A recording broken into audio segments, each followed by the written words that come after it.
धनंजय चंद्रचूड यांनी लोकशाहीचा खून केला, पृथ्वीराज चव्हाण यांची खोचक टीका।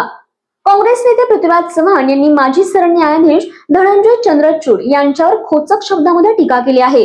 माजी न्यायमूर्ती धनंजय चंद्रचूड यांच्याकडून आमच्या खूप अपेक्षा होत्या, पण निर्णय न घेऊन आणि बेकायदेशीर सरकारला सहकार्य करून त्यांनी लोकशाहीचा खून केला, अशी टीका पृथ्वीराज चव्हाण यांनी केली।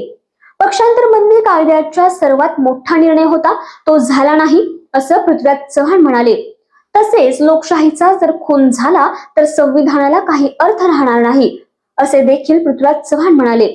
भारतीय लोकशाही बळकट असली पाहिजे असं सर्वांचं मत आहे। प्रत्येकाच्या मनात ईव्हीएम बद्दल शंका आहे। माझा 2019चा ईव्हीएम बद्दलचा जुना व्हिडिओ दाखवला जातोय। ईव्हीएम मशीन मध्ये ट्रान्समीटर आणि रिसिव्हर नाही अशी माझी माहिती आहे। मतदान झाल्यानंतर ईव्हीएम हॅक करता येणार नाही असं माझं मत त्यावेळी होतं। जगात अशी मशीन कुठेही निवडणुकीसाठी वापरली जात नाही। माझी मागणी अशी आहे, 100% व्हीव्हीपॅटची मोजणी करा।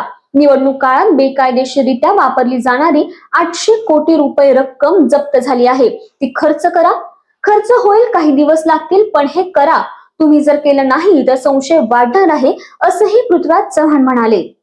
चंद्रचूड यांनी लोकशाही बळकट करण्याची त्यांना संधी असताना त्यांनी अत्यंत सुवर्ण संधी गमावली।